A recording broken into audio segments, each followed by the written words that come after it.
Sushant Singh Rajput case की जांच को लेकर सुप्रीम कोर्ट ने फैसला सुना दिया है।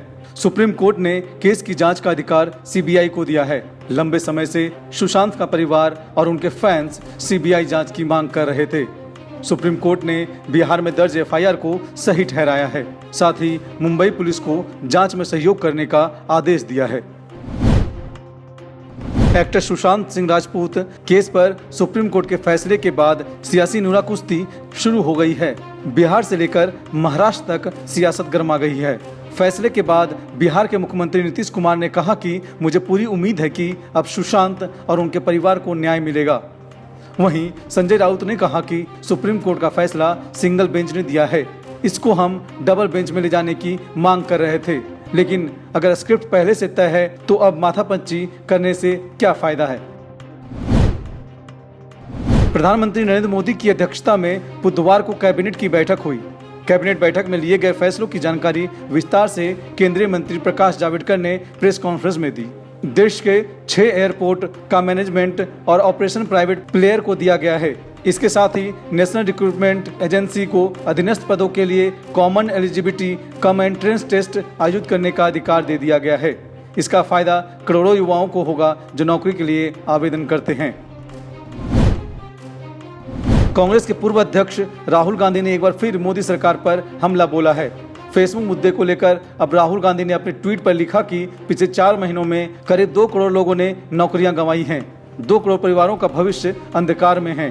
फेसबुक पर झूठी खबरें फैलाने और नफरत फैलाने से बेरोजगारी और अर्थव्यवस्था के सर्वनाश का सत्य देश से नहीं छुप सकता। कांग्रेस में पूर्णकालिक अध्यक्ष की मांग जोर पकड़ने लगी है। इस बीच कांग्रेस की महासचिव प्रियंका गांधी वाड्रा ने एक किताब को दिए इंटरव्यू में कहा कि अगर कोई गैर गांधी परिवार का कांग्रेस अध्यक्ष बनता है तो उन्हें उसके साथ काम करने में कोई दिक्कत नहीं होगी। उन्होंने कहा कि उनका परिवार राहुल गांधी के अध्यक्ष पद छोड़ने से पहले और गांधी परिवार के अलावा किसी को अध्यक्ष बनाए जाने की सलाह का सम्मान करता है।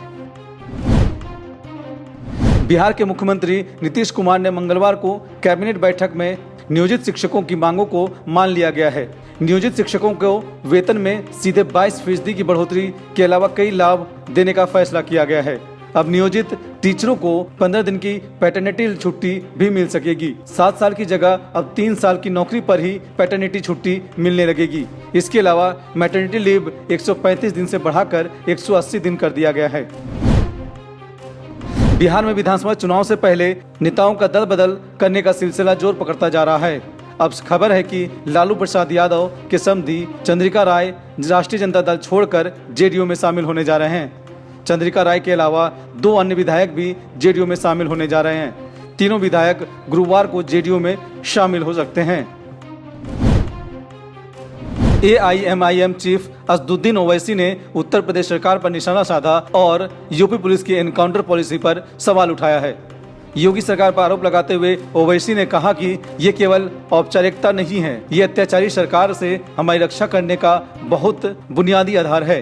पुलिस के पास किसी को दंडित करने की शक्ति नहीं है। यूपी को छोड़कर कहां बिना किसी सबूत के मुठभेड़ होती है। पूर्व राष्ट्रपति प्रणब मुखर्जी की तबीयत पहले से बिगड़ गई है। दिल्ली के आर्मी अस्पताल ने बुधवार को इसकी जानकारी दी। प्रणब मुखर्जी के फेफड़े में इन्फेक्शन की शिकायत है। उनका वेंटिलेटर सपोर्ट पर इलाज चल रहा है। डॉक्टरों की एक टीम उनकी निगरानी कर रही है।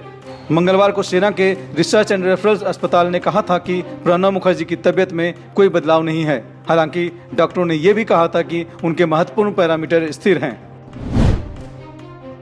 बुधवार को शेयर बाजार में मामूली बढ़त देखने को मिली। कारोबार के अंत में सेंसेक्स 86 अंक बढ़त के साथ बंद हुआ। सेंसेक्स कारोबार के दौरान एक समय 38,788 अंक तक चला गया था, लेकिन अंत में ये 38,615 अंक पर ठहरा।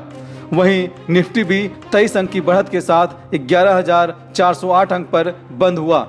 इस बीच अमेरिकी डॉलर के मुकाबले रुपया 6 पैसे की गिरावट के साथ 74 रुपये 82 पैसे पर बंद हुआ।